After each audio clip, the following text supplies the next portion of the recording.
बाज औरत की कहानी। आज रानी जल्दी उठ गई क्योंकि आज का दिन उसके लिए बहुत महत्वपूर्ण था। अकेलापन दूर करने के लिए अपने लिए जीने का एक कारण घर लेकर आ रही थी। देखा जाए तो बहुत खुश भी थी और थोड़ी सी नाराज भी थी, क्योंकि पिछले 7 साल की यादें उसे रात भर सोने नहीं देती थी और अब स्वस्थ बैठने भी नहीं देती थी। चाय का कप लेकर वह गैलरी में आकर बैठी और गुजरा हुआ कल उसके आंखों के सामने आने लगा। बेटा, तुम्हें ऐसे नहीं जाना चाहिए था। शादी होने के बाद उसे अंत तक निभाना आना चाहिए। ऐसा ही समझो कि तुम्हारा नसीब ही खराब है। कोई क्या करेगा। अगर माँ बन सकती तो बात ही अलग होती।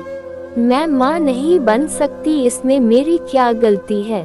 ये सब मेरे हाथों में है। क्या माँ नहीं बन सकती मतलब मैं इंसान नहीं हूँ क्या? मेरी कोई फीलिंग्स नहीं है क्या? मिनट मिनट में मेरा अपमान करने वाले, मेरा जीना मुश्किल करने वाले लोगों के साथ में जिंदगी कैसे बताऊं? वह जो कहेंगे वह सुनना। रानी और माँ की यह सब बातें चालू थी तब पापा आए। ये देखो बेटा, मैं तो एक कपड़े की दुकान पर काम करता था। अभी उम्र हो गई है तो कोई काम भी नहीं देता है। और तुम्हारा भाई हर्षल तो परदेश में अपने गृहस्थी में मगन हो गया है। तुम कहती हो तो मैं तुम्हारे ससुराल वालों से बोलता हूँ, पर तुम अपने ससुराल वापस चली जाओ, ऐसा मुझे लगता है। नहीं पापा, कुछ भी हो जाए मैं उस घर में वापस नहीं जाऊंगी। वहाँ पर मुझे घुटन सी होती है।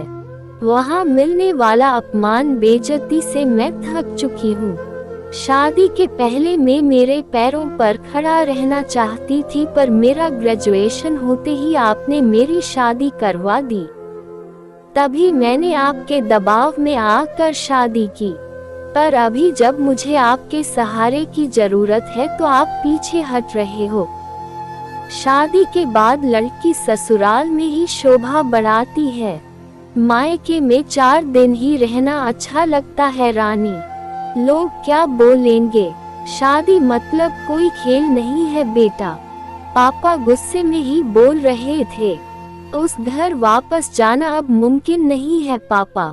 मैं आने के पहले से ही डिवोर्स पेपर पर सिग्नेचर करके आई थी, क्योंकि उन लोगों को सिर्फ मुझसे बच्चा चाहिए था जो मैं उन्हें नहीं दे सकती। अरे, इतना बड़ा निर्णय लेने से पहले हमें एक बार पूछना तो चाहिए था ना। जन्मदाता है हम तुम्हारे। पापा, शादी होने के बाद मैं आपको बताती थी और माँ को भी कि कैसे छल होता है मेरे साथ वहाँ पर। 2 साल में कभी मुझे मेरे मन मुताबिक रहने नहीं दिया। जब मेरी रिपोर्ट आई और समझा कि मैं कभी माँ नहीं बन सकती तो वैसे ही इन लोगों ने मुझे अपने असली रंग चालू कर दिया। कैसे रहूंगी मैं ऐसे वातावरण में? और इस सब से भागकर अपनी जिंदगी खत्म करने वालों में से मैं नहीं थी। ये देखो बेटा, हर्षल ने दिए हुए पैसे से ही मेरा और तुम्हारे माँ का जैसे तैसे खर्चा चलता है। उसमें तुम्हारा खर्चा उठाना थोड़ा सा कठिन होगा। डिवोर्स पेपर पर सही करने से पहले इन सब का विचार मैंने किया था। मेरे पास के सोने के गहने लेकर मैं आई हूँ और एजुकेशन लोन निकालकर मैं 6 महीनों का एक कोर्स करने वाली हूँ, जिसकी आज मार्केट में बहुत जरूरत है। उसके बाद मुझे अच्छी कंपनी में नौकरी मिल सकती है। मैं आपके ऊपर आर्थिक बोझ नहीं डालूंगी पापा।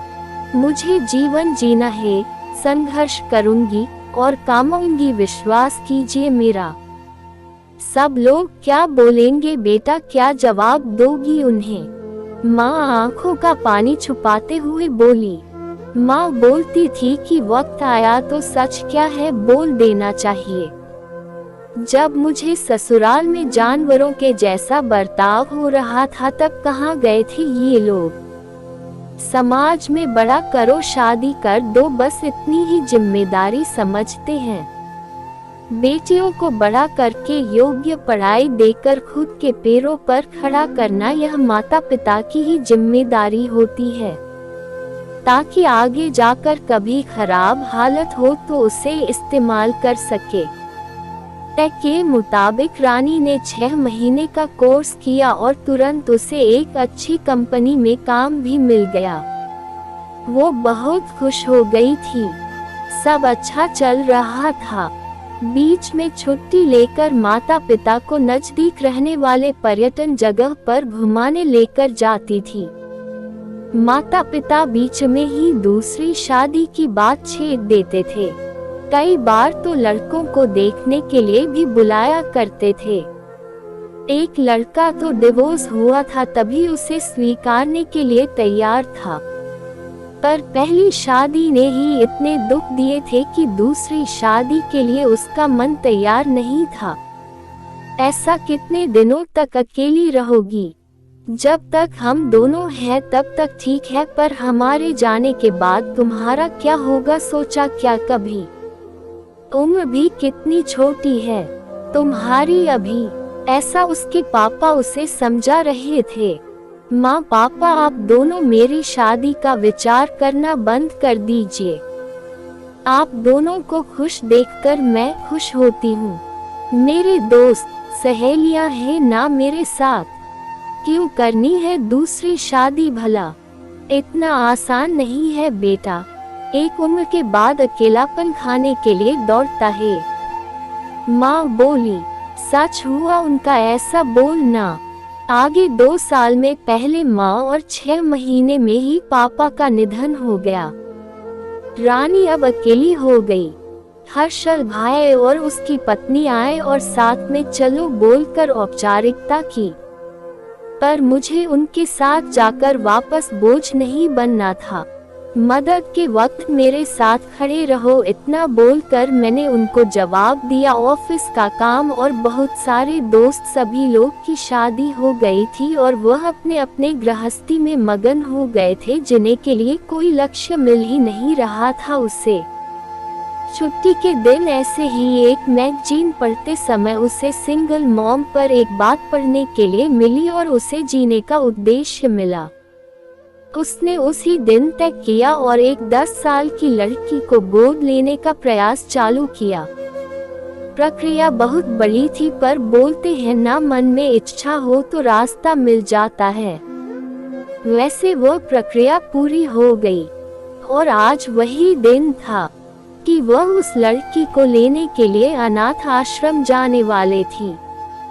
उस लड़की को घर लाकर वह मां नहीं बन सकती, इस सोच पर और उस पर होने वाले सभी आरोपों को मिटा देना चाहती थी। तभी उसने निश्चय किया कि लड़की को बहुत पढ़ाऊंगी, खुद के पैरों पर खड़ा करूंगी और फिर शादी करवाऊंगी।